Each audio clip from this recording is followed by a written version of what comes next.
For this, we'll have commentary from our three distinguished commentators, and we're here to answer questions if you want to direct them to us, whichever way you'd like to do it. So we'll start with Start with me? Yes. Okay. First, I want to thank Becky and Anna and the university to give me the opportunity to be here. It's real pleasure and honor. I'm a little bit nervous because I'm the only one who does not have, this kind of sociological background, right? But you're the only one with a fun club here. That's right. So I just try, to talk from my perspective. First, Jim's paper. It's really a paper after my stomach. The Chinese way of saying 很对我的胃口, right? And I totally agree with, the good meal make a very important part, crucial part of happy life in China. As a matter of fact, I go back to China quite regularly. One of the most important, purpose is to have good meals. And James is also right talking about to have good meal, to eat well is not just biological, act. It's also symbolic and a social act. And again, I cannot agree with more.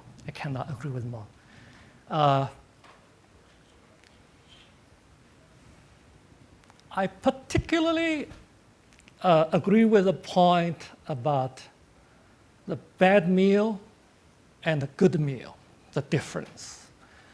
And that also in relation to the good society and bad society. And that's really, inspiring to me because I think a few years ago in St. Louis, there's a Chinese restaurant. The name is Shi Wei Xian. Actually, the name is come from Confucian scholar, Ming Yi Shi Wei Tian, right? Even though so many years later, we still have, as the restaurant name. And if you talk about Confucius, I'm no expert here, but I do remember, Confucius in one chapter in 论语, that's I think in Shandong, 13 times he talks about food. Do not eat. He repeat. I was surprised. Why? If it could be that important to Confucius, James, you are certainly justified. Right. And again, about when we talk about Confucius to politics and to, I think he used the term utopia, right? About food utopia and dystopia, and that's also really right to me, because one thing in recent years back in China, I've heard people talking about is the bad food, like gut oil, right?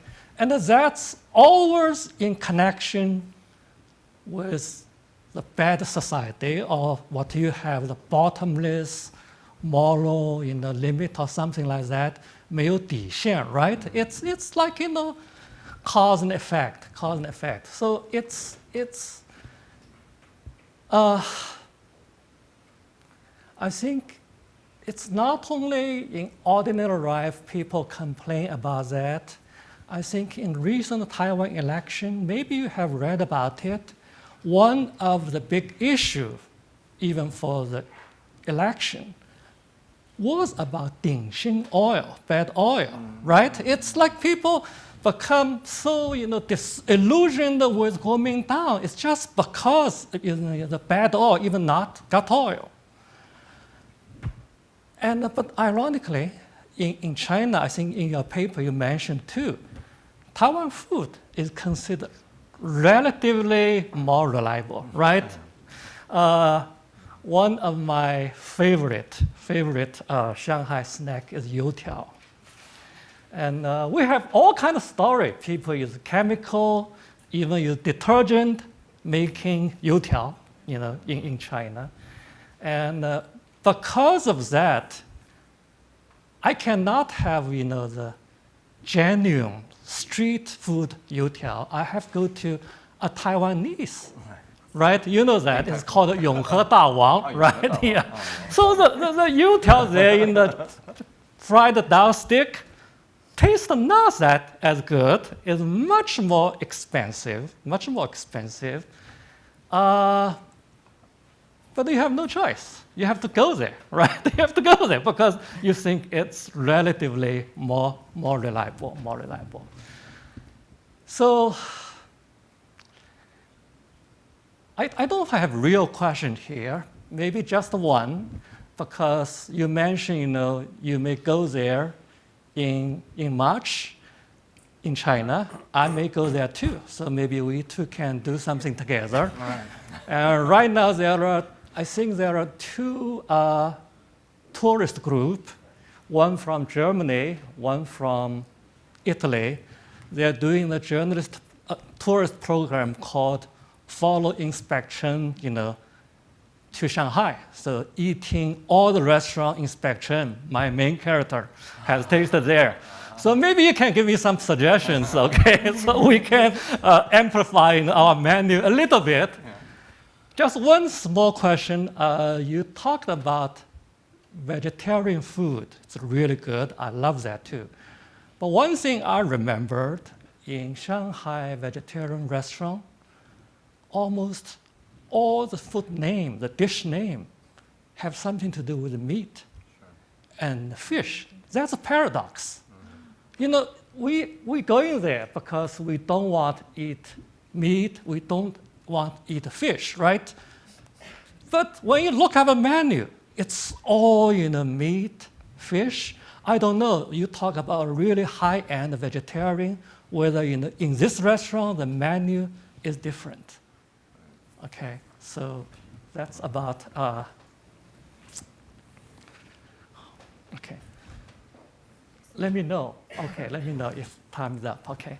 Now to Becky's paper. I think that's another happy coincidence, your paper, because my new book, Shanghai Redemption, starts with the theme of tomb sweeping. I think it's 2 chapters all about that. And all kind of depends on personal experience.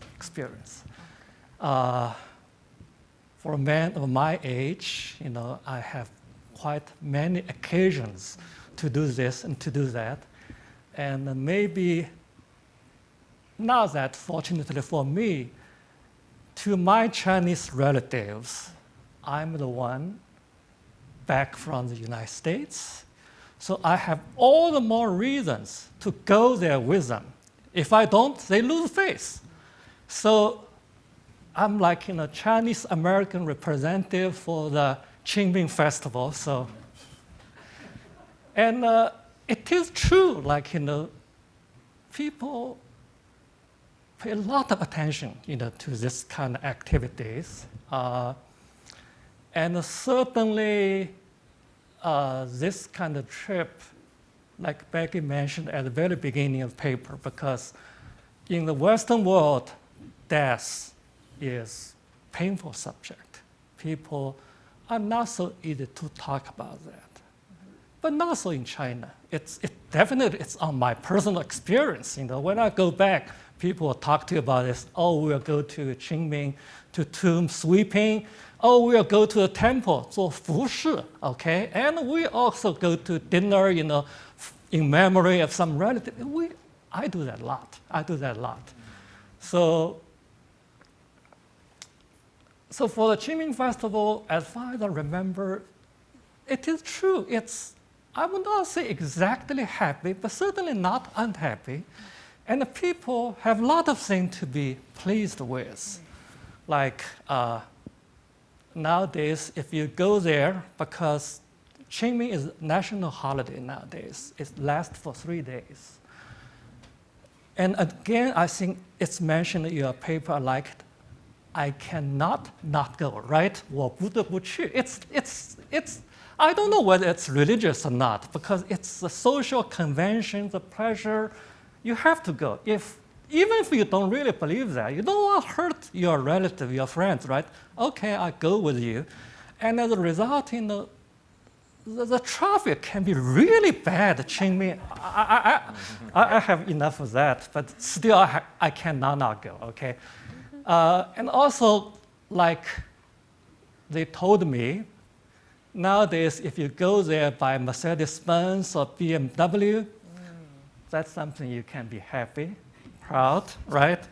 And if you go by high-speed train, you can also be relatively, but I was lazy, so sometimes I just took, the called Qingming bus. It's kind of a low-class bus just for this purpose, all the way to the cemetery. But my Shanghai relatives sometimes feel not that happy because, yeah, you should take private car or something like that. And then, of course, if you go there with a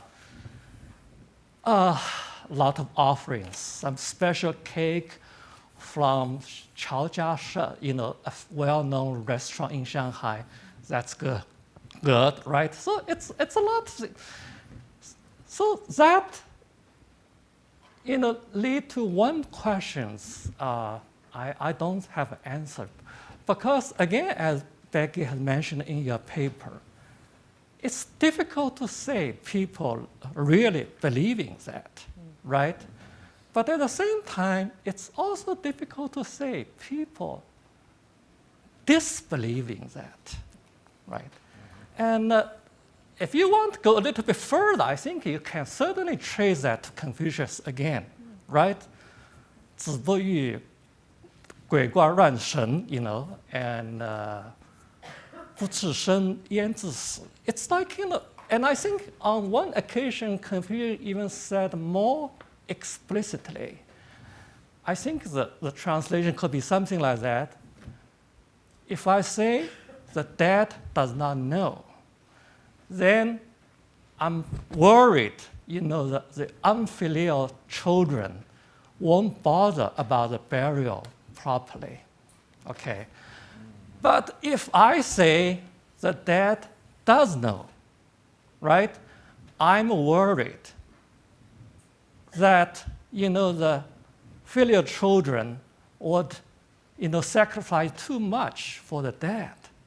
So, in one sense, you can say Confucius does not give an answer to that. Whether, it's really something afterlife, people know when you burn your paper money, whether they can get it, or whether they have cell phone with a charger, can they get the message?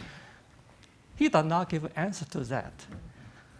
But that's a question I don't know the answer. Is that possible? Maybe, this kind of don't really believe and don't really disbelieve actually give room to the possibility of happiness, right? If you really believe in something, you will either be happy or sad, right?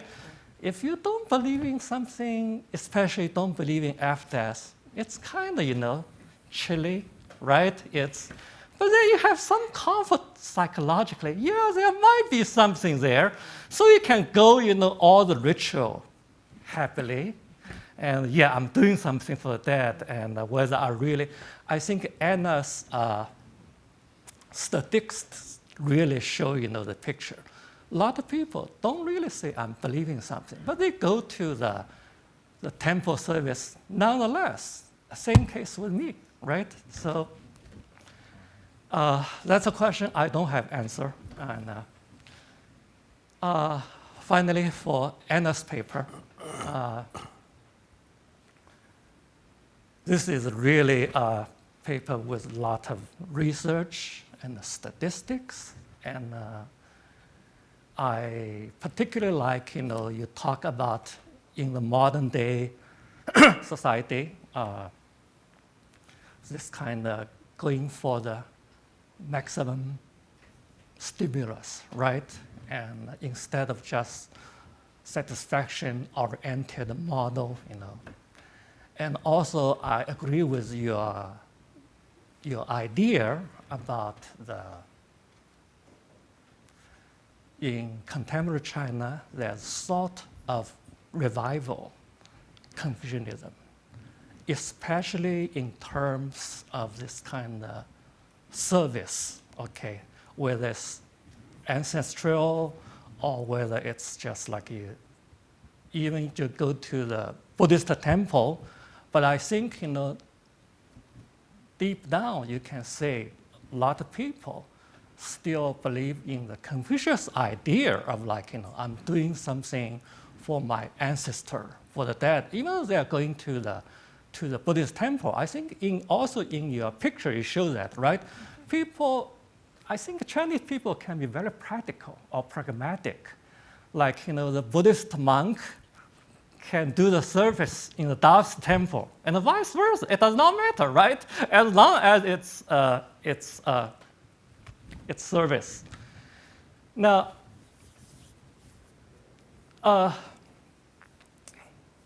in New Historicism, quite a few years ago, I was really into that, as literary, I studied comparative literature. And one common way of writing paper is you have an anecdote first, then you have your argument. So for Anna's paper, I think the argument is very clear.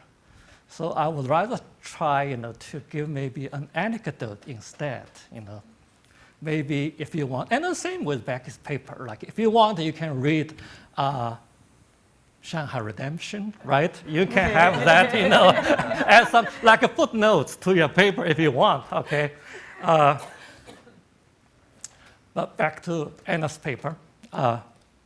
It's a real anecdote. I went to Longhua Shi, okay? And I think you showed the picture as for a Buddhist service. In Chinese, we call it Fo Shi. And it's quite expensive. I think you mentioned $800 US dollars. That's for half day. If for a whole day, it's 1,500, something like that. And that's not including the meal, because usually you have to have meal and in the middle. And we in Shanghainese called it 德物岗位. The meal must include tofu. I don't know why. That's a must.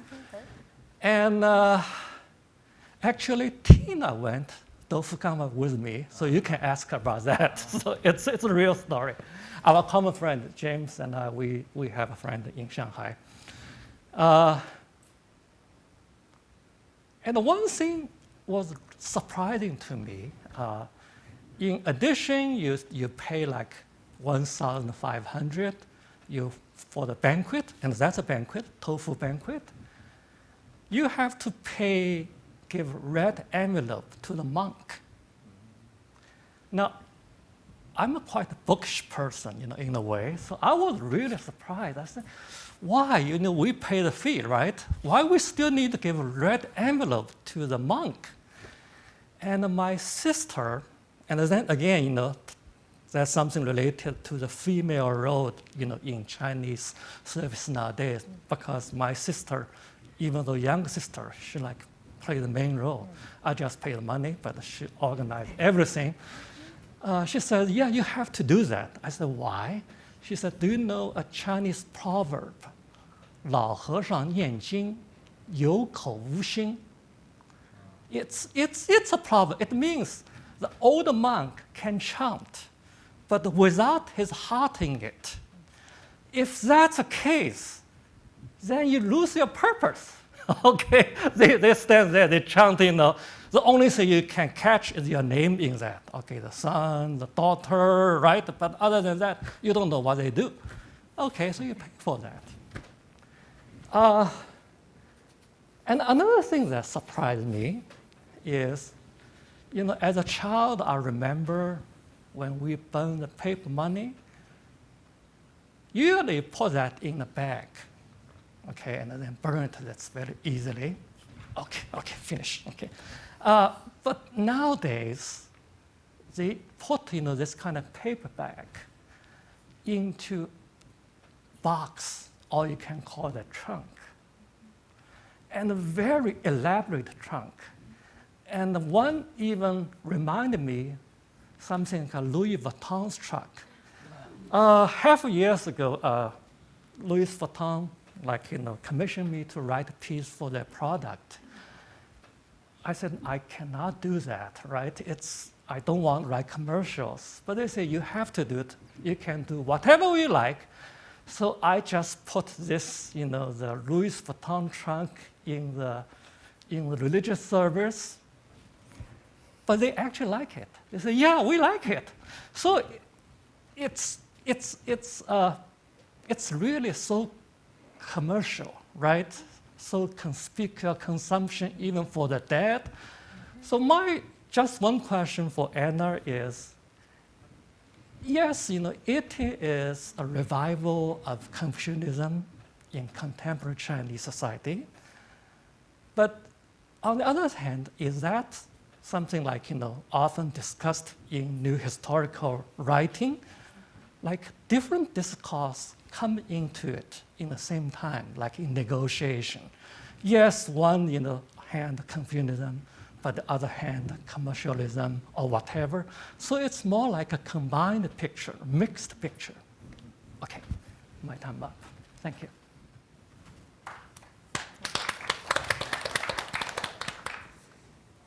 So first, thank all of you for having me here. It's really interesting to see these papers and to be able to get 2 cents in when the ideas are still under development and you feel like what you say could still actually make a difference for somebody. I want to try to talk across all 3 papers instead of doing them one at a time. Maybe that would be, I hope, more helpful as you're trying to work toward a book on this. So I really have just 2 issues I want to talk about. The first one is variation. It's actually Bing Anjia's question from earlier.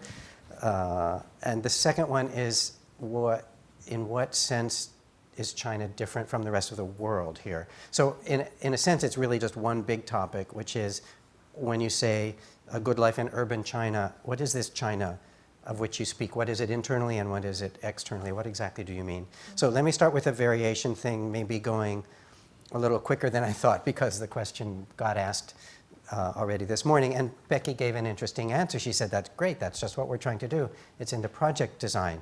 I'm glad it's in the project design. It's not in the papers, which I think is why the 2 of us immediately moved to this most basic of sociological kinds of questions. So to elaborate, because I'm the actual discussant and not just asking a question, urban-rural differences. James, are these food concerns urban or are they Chinese? And I would suggest that some of them are urban.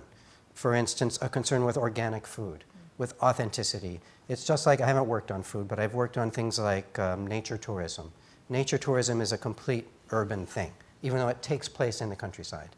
And you have things that take place in the countryside, but they're all about urban life, not about rural people. So I'd suggest that we're dealing with an urban concern here, not a Chinese concern, but an urban Chinese concern. And then you have all these very cosmopolitan restaurants. Is this not urban, not only urban, but Shanghainese, specifically Shanghainese? I don't know the answer to that, but I think I would like to see an answer to that. Becky, you seem more rural, or at least some of the things you say I don't think work in Shanghai. Oh, you guys know a lot more about Shanghai than I do, but are there ancestral altars in people's houses in Shanghai? I think the answer is no. I'm pretty sure the answer is no. So yes, they all do Qingming in just the same way a lot of you talked about it already. They do that, but it's a very different experience. of what it means to be filial. Right? They'll say the yin and yang worlds need to be kept separate. Therefore, it's wrong. It's un-Chinese to have ancestral altars in your house. So really different from what you're seeing. Your research, I gather, was itself comparative. You had multiple field sites in different parts of China, but the paper doesn't give us any kind of comparison in there. And Anna's also was comparative, but doesn't give us any comparison in the paper. I would really like to see that. Would love to know if prayer changes in urban contexts. Again, my guess, my instinct would be yes, but I don't know. Does the kind of neoliberal discourse that you're talking about, does that change how people pray? Or how do those kind of 4 lines of discourse that you talk about at the end of your written paper, how do those play into kinds of prayer? And it's not quite connected there. So the urban-rural, class. Again, going back through the papers, James, so you have kitchens filled with these migrant workers, just like American kitchens are filled with migrant laborers too, right? You have kitchens filled with migrant laborers, but what do they eat? Where do they eat? What do they eat? Do they have these concerns? In addition to the 10 million other migrants living in Shanghai, all the working class Shanghainese, there's a class thing I'm certain that is at work here. I know you know this too, but the paper doesn't explore the possibilities. The same death ritual. There's upscale death ritual, right? I have a student who did a dissertation on Shanghai funeral parlors, and there's very upscale death ritual imported, like Taiwanese highfalutin videographies of of the dead person's life, that kind of thing. Really different, right? Really kind of creative, innovative, new. Is this class, or is it urban? Again, I don't know. There's variation that I would love to see addressed, and I don't know exactly what it is. Regional variation, again, the 2 of you have regional things, but there's no feeling from any of the papers that would let me understand better what those regional variations are. But as somebody who's also spent a lot of time in China, regional variations count for a lot. And then finally, the one kind of variation that Inja didn't mention is internal. That is the variation in my head, in my heart. That variation. And some of you do use this warring gods idea. Nobody actually mentioned it in so many words, but is it Becky's paper? One of the papers, the written papers, uses it, and I think it's in at least one of the afternoon papers as well.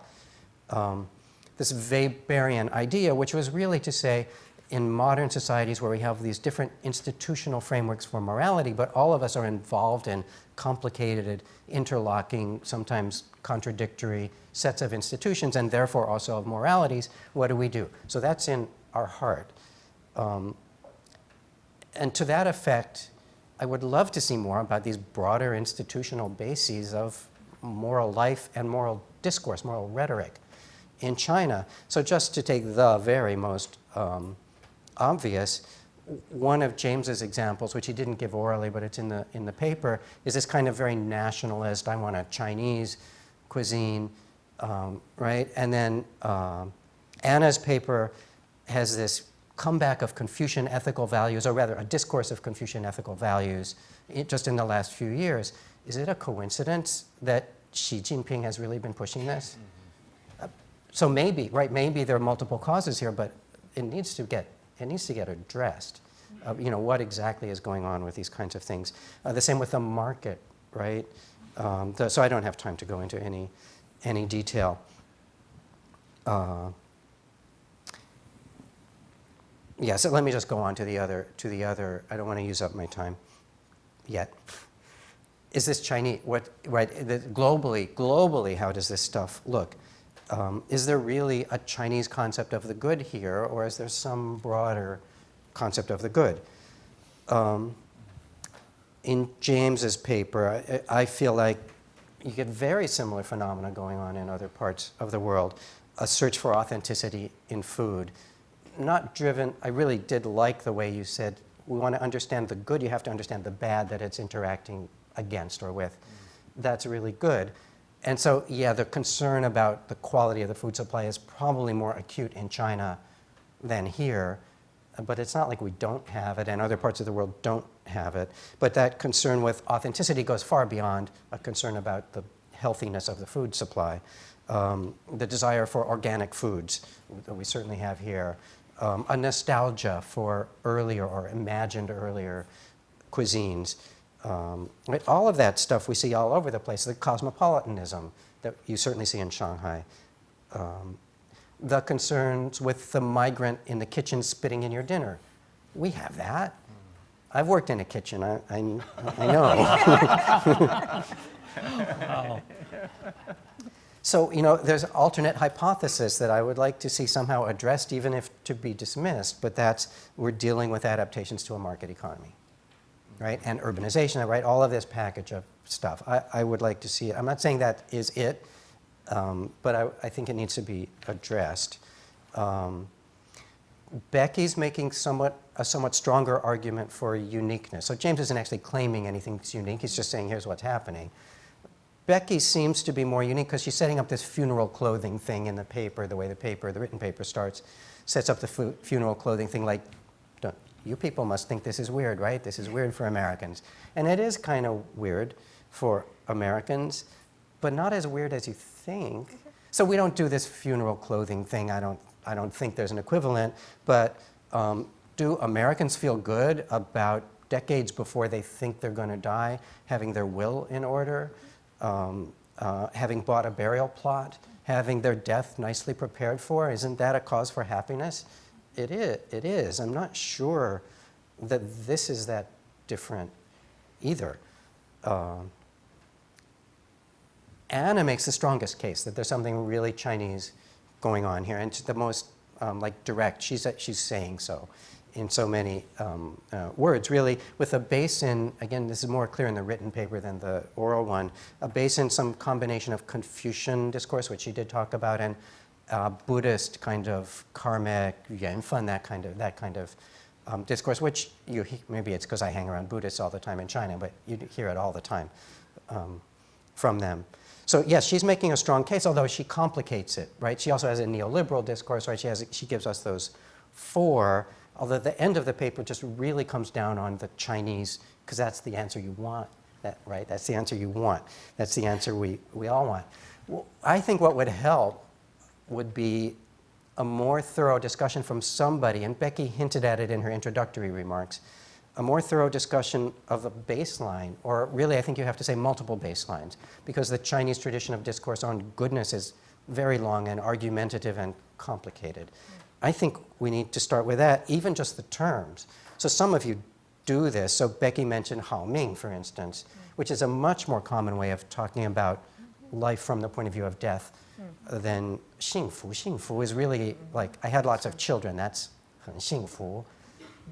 But how you die, that's not, 福 is not really, I think, the term you use that. 好命 or something. Yeah, and then Anna briefly put up a bunch of different terms, but she didn't talk about them at all, and her paper didn't talk about them at all either, but they're different, right? They're not the same. They indicate all kinds of different sorts of concerns. I really want to see that used. So, and then I don't think it's enough to say, okay, this is Confucian Xiaoxun or Buddhist Yuanfen or something like that. It's the discourse of Xiaoxun, the discourse of Yuanfen to deal with modern concerns. So I would hesitate to say this is the same as what it was 100 years ago, much less 2,000 years ago. I would say, I would be asking the question, why do people want to count what they're saying now as the same as something from 2,000 years ago? That's what's going on, I think. And that's a really significant maneuver which needs explanation. So one thing that occurred to me as I was thinking of this was that use of fu. And nobody's really talked. When I thought of fu initially, and I thought, yeah, there's all these other words, and why aren't we discussing that? Where do I really see people or hear people use fu? And it's not hear people use fu, it's see people use fu when they stick it on their door at New Year's, right? It's that fu. It's those, why write, that's not 100 fus, there's at least 500 fus on the screen. I counted. OCD, weren't we talking about OCD, Debbie? I counted them. There's at least 500, and it's clearly not the entire thing. So I think there's 1,000 fus there. Why? right? Why? And they're microscopic variations from one another, those characters, right? Why? Why stick it on your door or stick it on your door upside down, right? 福到. Right? Why do that at Chinese New Year's? It's not because you're saying something exactly. It's not because you believe or disbelieve. I think that got onto an interesting point. You're invoking fu, you're evoking fu. Maybe you're creating fu by doing it. By not doing it, you're at least not allowing yourself to create fu. So you do it. Everybody does it. They don't think of what they're doing as religious or even spiritual, maybe as traditional. They don't think about it. If you ask them, well, do you believe that fu will dao if you hang an upside down fu on your door? And they'll look at you funny because it's a stupid question. It's like asking an American who says bless you after you sneeze, right, whether they think there's a blessing or whether the person's health is in danger because they sneezed, or right, none of that is relevant to why we do that. This fu is a performative, right? Those 500 fus, it's a performative. It's there because it does something. It's not there because it says something. And I think that performative aspect of that word, but of ritual in general, could be taken more seriously throughout all of these papers, which then puts the belief question to the side to some extent. What, when you ask people at those graveyards on Qingmingjie, do they believe or not believe? It's just it's an off-base question for them. And so they say, right, what do they always say, 半信半疑 or something, right, a half belief, a half doubt, right? Because it's just not the relevant terms of thought for those activities. And yet it's really important to do those things. And I would build that up, how fu doesn't describe happiness, how it creates happiness. The character, right, creates happiness. And that, so needless to say, I love how so many of you are using the ritual subjunctive idea.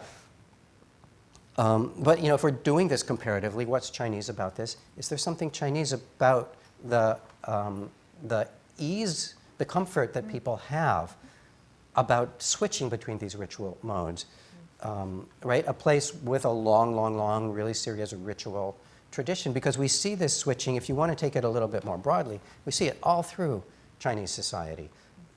I mean, you guys are looking at straight ritual, but what if we think of the governing with one eye open and one eye closed kind of thing, right? That you straight sociology, non-religion, straight political science kind of people are all familiar with, which is really to say, I, the government, will pretend I can't see what I can see you doing if you'll pretend you're doing what I said. Right? It's all over China. It's all over China. And it's not that other places don't do that, but they don't do it as much, and it's not as widespread. It seems to be a fundamental mode of governance in China. While in the US, where we also do it, think of prostitution laws, for instance, we also do it, but it's a little bit to be swept under the table. We have a different attitude toward these ritual subjunctives, or at least maybe that's an argument that you guys could be developing in the book. I think that, more than what's the content of goodness? Is a good meal one you have with your friends? Okay, but more than that, it's an entirely different conception of the achievement of goodness, or of fu, however we want to translate that. So I'm going to stop with a few minutes left and turn my minutes over to them. But after you.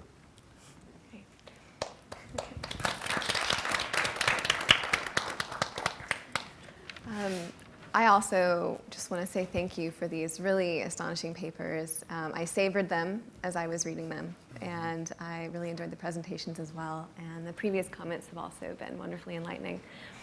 I have a friend who is an American, but he's lived in Xiamen in Fujian province for about 30 years now.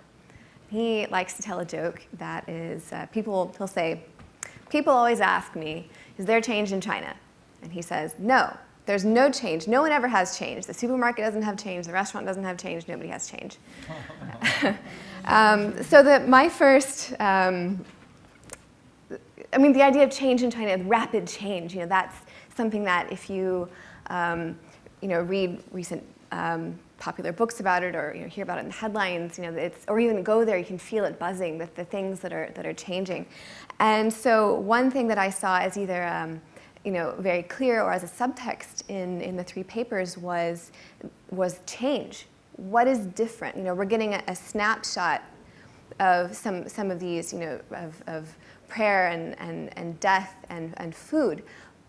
But it's not like it was 10 years ago or 20 years ago or 50 years ago, or maybe it was, but what has changed? I think that James wrote that out very clearly with urbanization, industrialization, economic inequality from the peasants. Originally many just in the village, they're just there, and then they come to the city and they have restaurants, and then there's an unpleasant association when they become migrants. But then the change also of now, if we have lots of money, we're going to have these private clubs, and we're going to enjoy this really healthy 农家菜, this peasant food. So this ebb and flow, and many other, all these cafes springing up, and ideas of salad, and ideas of health and vegetarianism. Coming to the fore, or trying to, create really expensive world-class restaurants, this kind of thing. With Anna's paper, she mentions the change from a satisfaction desire-based society to one of a maximizing desire-based society. And can prayer create a different definition of success, happiness, and a good life? And in the paper there were hints of change or implied change. I could maybe see that fleshed out a little bit more. And this was definitely brought up in the discussion, in the questions and comments. The resurgence of rituals after the Cultural Revolution. We're all familiar with how religion specifically, and also superstition, were so deeply suppressed after 1949, and we're allowed to come back to have a new life after 1978 slowly. But that resurgence hasn't always happened well. So I took some classes with Helen Sue, a really wonderful anthropologist, and she told us about the research that she had done in the Pearl Delta region with a local festival that had been revived. It hadn't been practiced in maybe 40 years, and the locals there were trying to revive it. And so, they were like, what's traditional? And so they went to like one of those street Peking opera kind of, those local operas, and they got all the costumes from that. And they were like, this looks traditional, and so they put on these Peking opera costumes, from vastly different imaginations of different dynasties, and all together, and they had this parade, and we're doing the traditional. And Helen's, point was that they're trying, but some of the core was lost there. So some of the resurgence and this change, it's not. I don't want to say not authentic, because what's authentic, but it's different, and it's trying to recover some of what was lost. Relatedly, the search for meaning when life doesn't revolve around poverty and survival, and I think this was brought up as well.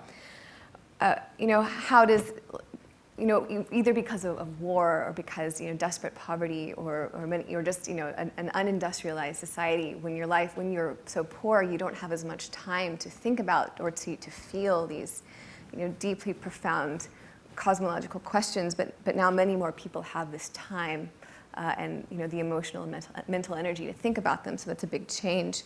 And also, when political ideology is long defunct, or parts of it are defunct, it hasn't been in decades perhaps a strong belief in some larger explanation for the society, as communism provides.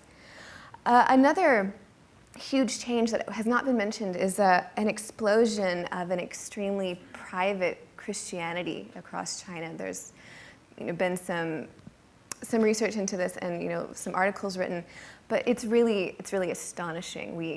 Many people think of China as being a Confucian, having a very strong Confucian influence, very strong Buddhist influence. Now there is a greater and greater Christian influence. And I think it's extremely important for global reasons, for cultural reasons, social reasons, religious reasons. And I would be fascinated to know more about Christian prayer in a Chinese context. And let me give a really interesting little anecdote that also touches on Professor Weller's comment about the actual character of Fu. So Chinese New Year, you'll see, the character Fu or Fu Dao all over doors, on greeting cards, everywhere. But if you know what to look for, you'll find characters of Fu with the Tian. It has a cross in the middle, You'll see cards, you'll see it on walls with a Christian cross, a very distinct Christian cross in that Fu. And that means a lot of things, and there's a lot of things going on right there. And one of them is a rejection of the idea of Fu as luck, or something that happens to you by fate, because in certain kinds of Christianity and certain kinds of interpretations, you can't pray for luck. Luck is somehow pagan, or it cancels out the power of God's will. And so it's saying that, yes, we're going to use this character, but we're going to say it's because of, it's because of God, or it's because of Jesus. And that's a really, I think, profound interaction between this growth of Christianity and traditional ideas of Fu and what that means and what it is in someone's life. It's also a bit of this particular example is a bit of a compromise, because there are some other Christians who say we cannot talk about Fu. We should not put it on our walls for that same reason, perhaps a stricter interpretation. So a way of putting it in alignment with Christian theology and morality. Talking more about change and Becky's paper and this great exploration of death and a happy death. And this has been brought up, what are the changes there? Well, the difficulties of returning to family graves. As I was, reading and thinking about her paper, I thought, I don't even know where my grandmother is buried. I don't know what state. Is it Oregon? Is it Alabama? I don't even know, much less going there. And there's a lot of complicated, and social and historical reasons for me not knowing. But perhaps, and I don't think that that's going to happen so much in China. But the idea that even if I knew, let's say her grave was in Oregon, could I go there to take care of it? It's not practical. It's not possible. And with so much urbanization, it does become more difficult. So this idea of change. And capitalism, a proliferation of many different kinds of things to burn, not just paper money. But if you've ever walked into one of those really just wonderful, wonderful stores of things to burn, you get cars, you get Ferraris, you get suits, you get cell phones. Are there chargers? I don't know. Houses, incredible modern things. This proliferation, and that's. We joke about here in the U.S. About this proliferation, what capitalism does for us. 150 different colors of lipstick. Do we really need all of that? But you see that in these rituals of death, and proliferation of coffins, many different kinds of coffins. And while filial piety is still important, I love the bringing up the pressure that many people feel to get married, and that's something that I have heard more and more of. And one of when I talk to Chinese people here in the U.S., sometimes, of course, they've already voted with their feet once you choose to stay here long term. But one thing that I hear is, when I'm here, I'm free from those social pressures of especially pressuring me to get married, and I think tying that into rituals of death was really, it made me think. So that was my first, main theme, which was change. So the second thing I want to bring up or think about is a question of badness. So we've talked about good food and a good death, and how prayer can bring goodness to life. And James really fleshed out what is bad food. That's something that makes headlines we're quite familiar with. The changing feelings that people have towards banquets. And I was happy that, excited to see that Becky brought up an example of a bad death. But I want to know more about what is a bad death, but not the moment of death so much, but even afterwards. Because if if death is part of a family lineage, what about, can it become bad after the death? And I have an example of that. So my first and best Chinese friend, whom I met when I was 19, studying abroad in Xiamen, her mother died about 4 years ago. And I went and stayed with her for Chinese New Year's about 3 months after her mother's death. And she's an only child. So I went with her back to her small hometown, village. And she was terribly unhappy. She was miserable there. Not so much because her mother had died, which was certainly a part of it, but because her father had become immediately involved with another woman in some kind of aimei kind of guanxi, like, is it romantic, what is it? And she could hardly stand him. She could hardly stay there. And everything about that Chinese New Year's was just full of this tension. And it was the feelings, it was about her mother and her father and her anger at him for not honoring their mother. And I think having that respect towards her mother. And I left before she did, and she told me, I wish I could come back with you. I don't want to stay here with him. So the idea of a bad death, what's a bad death? What about, is there bad prayer? Or is there bad ritual? There's the absence of it, and maybe if you don't have that in this super commercialized capitalistic society, maybe that's bad. But is there bad prayer or bad ritual? And I thought of a couple things that could possibly be explored from more of a perspective of public life, so maybe more of something for the afternoon. From the perspective of government, there is certainly illegal prayer. And they could even call it bad prayer. There are illegal churches. There are illegal mosques. There are cults, and there are things that they label cults, like the Falun Gong. So from a government or an official perspective, certainly there is bad ritual and there is bad prayer. But what about from a private perspective or a personal life? I can think of talking about fake food, fake eggs. There are fake monks, or there are sort of fake monks who they wear the orange robes and they're affiliated with a temple, but they're maybe not really into it and they're doing it for the money or something. A few examples. I was at Xiamen University for about 2 years. I was a student there and then I was working there. And it's right next door to this really great temple monastery, Nanpu Tuosi. And so I would see monks all the time. And especially when I first came when I was 19, and I was like, China! I would see people with orange robes, and I was like, monks! It was amazing.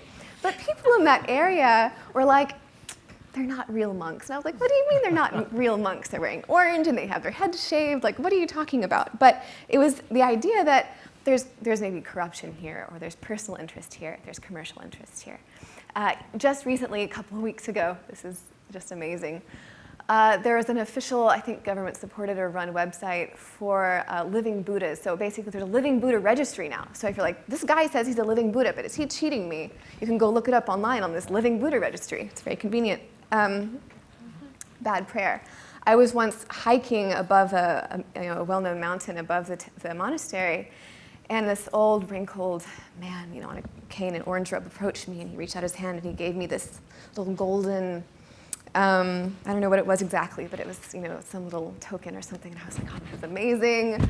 I'm looking out over this temple, and the monk just gave me this thing, and I feel so blessed. And then he, went like this, and he wanted money for it. I don't mean to be fully jaded. Monasteries need money too, but he was offering to pray for me for a price. Is that bad prayer? I'm not sure. Oh dear, I'm running out of time. Well, I'll leave that for now. I just wanted to say a little bit about one of my favorite points. It was echoed by both Anna and Becky, and it was the idea of expanding the boundaries of prayer, of what the categories in our minds. of prayer as well as religion. In the West, whatever that means, we think of China as largely atheist, after 1949, and that is reflected in statistics. But anyone who's been closely, who've gotten to know many Chinese people in China know that they might say on a test, yes, I'm atheist, there is no God, but that's not how they act necessarily. So it shows a bias towards these Judeo-Christian Islamic definitions of religion when most people practice rituals, visit graves. So I love this quote from Becky's paper. Ritual helps people with the ambiguities of life. I think that our categories need to be more ambiguous, as life is ambiguous. It's neither a confessed belief nor an allegiance to a faith or a God. And the question, do they actually receive the cell phone in the charger if you burn it? And I love it that the answer to that question is, it doesn't really matter. So I think that it's a way of living in peace with ambiguity. And I'll close there.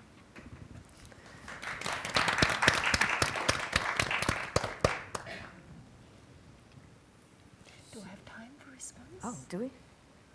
Maybe do each of us want to give like a 3-4 minute response? Sure. Okay. James? I just want to add something really quick, okay? Professor Weller just talked about the linguistic sensibility of Chinese character like fu. And according to some linguists, sometimes if the language has certain vocabulary, people will behave in accordance to that. And if you don't have that word, people don't behave that way. And I personally believe in that. And again, back to your paper, good death, actually, there's a Chinese term called "xi sang." I wonder whether you have heard of that. I have heard many times. Of course, people have different variation about the standard of xi, right? Like 70-year-old, maybe now they're 80 years old, good life, whatever. But certainly, we have that term in the Chinese language, a unique term, and then we have good death. 红白喜事. 红白喜事, that's another example, yeah. Go in order? I think these were wonderful comments and questions. And I think the question about variation across geographical class is an important one, and I think we all have to deal with it. I think to some extent with qualitative work, part of it we can't deal with. I think some of us are only dealing with urban China, and some, in my case, mostly with Shanghai. So, but within that, there is actually an important variation. And some of the variation, though, really is, though, I think the other thing is to look across these papers.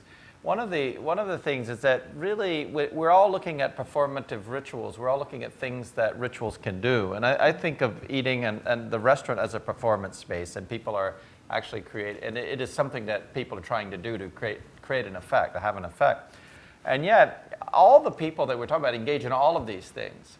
So when you look at people across the life course and across different social spaces, I feel that there's an incredible pluralism in the meaning system. So I'm a bit reluctant to say, oh, there's just these ones, and that we can actually chart them out. And to get back to one of your questions was, well, what's unique about this to China, or is this a China? And I actually think one thing, and I think is that many things are actually being borrowed and brought in. There is no doubt that in terms of understanding how we can organize the ritual of a meal, there has been a globalization of these ideas. There's all these transnational influences, and there's ideologies around organic food, but all the terminology and all of this is coming in. And we see this with Debbie's paper we're going to see later on. I think we see it with religion. There's no doubt that the Chinese people are borrowing a very large number of sort of cultural tools and new types of rituals that then can be interpreted together with Chinese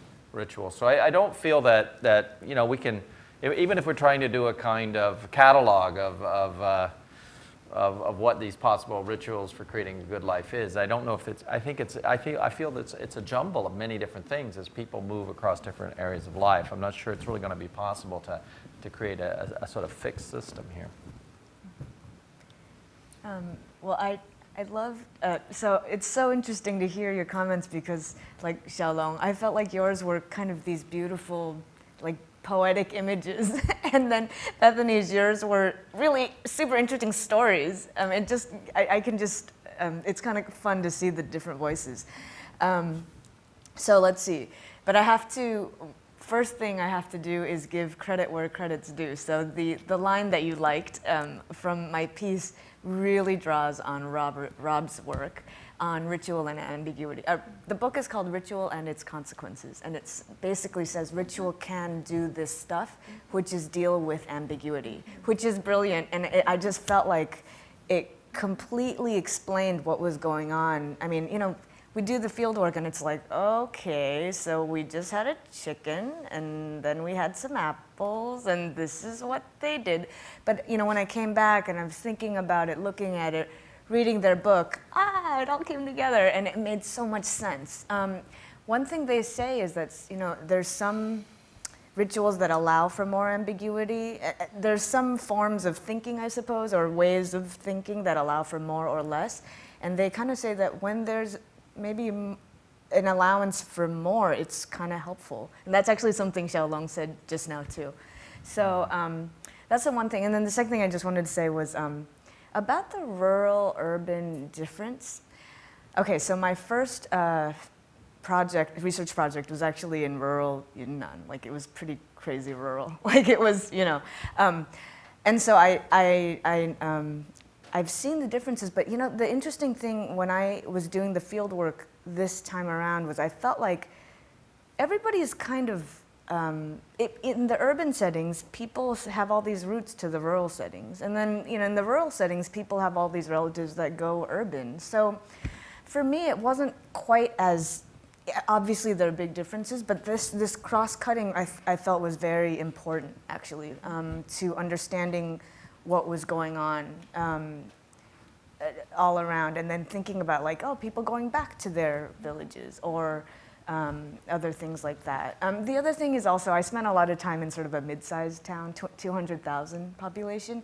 So there is also this middle, right? Not the super urban and not the super rural either, that I think is very important. Yeah. Okay, quick responses. Thank you so much for the thoughtful comments. I love what Xiaolong said about 不得不去. I don't have a choice, I have to go. So it's both a secular and a sacred obligation. I've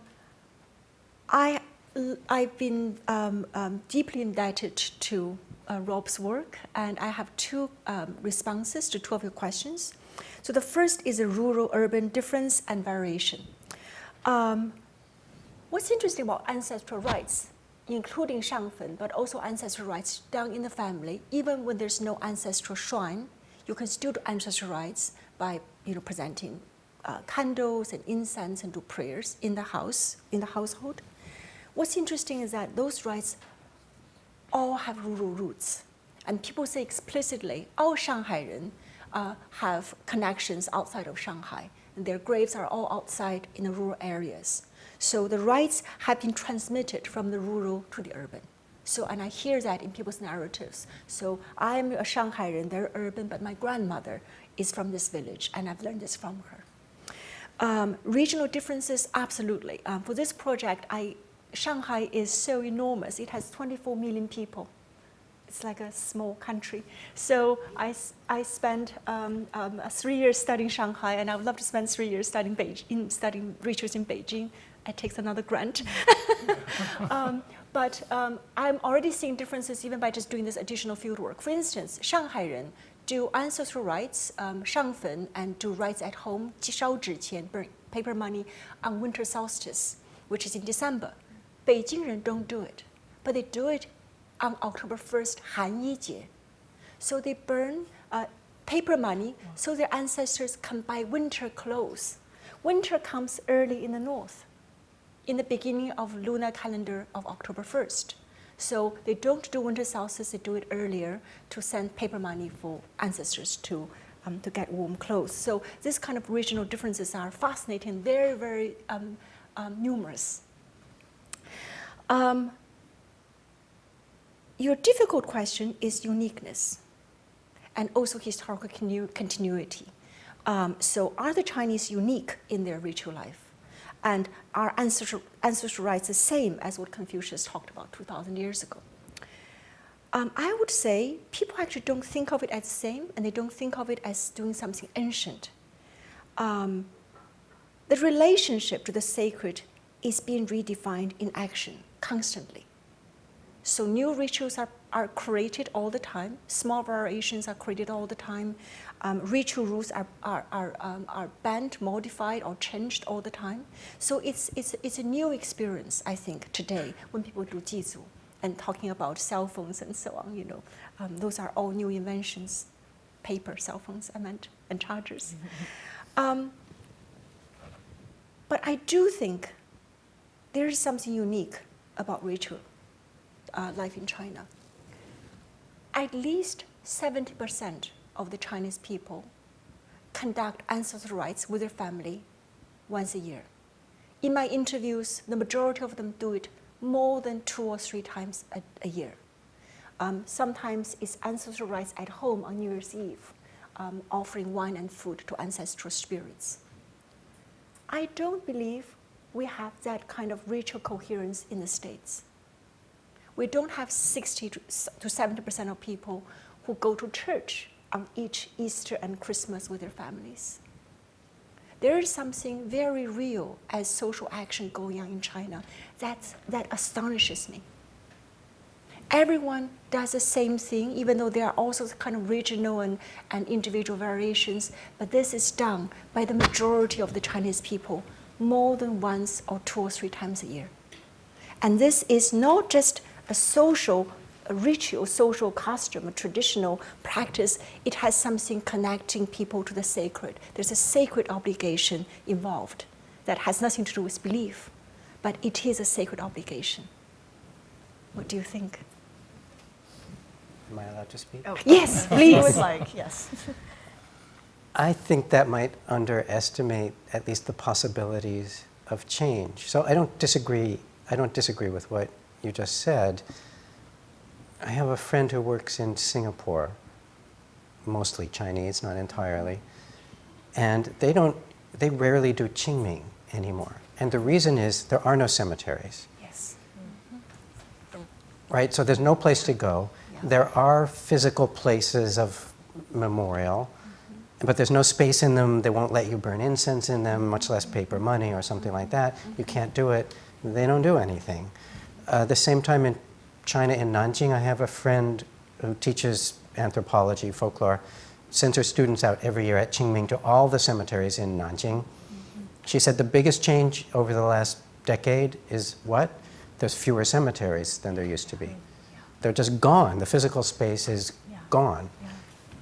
I think that the possibility of change is there, of some kind of ancestral commemoration of some kind remaining. And you know, Debbie this morning asked the question about the gender, right? This move toward bilateral conceptions of the family.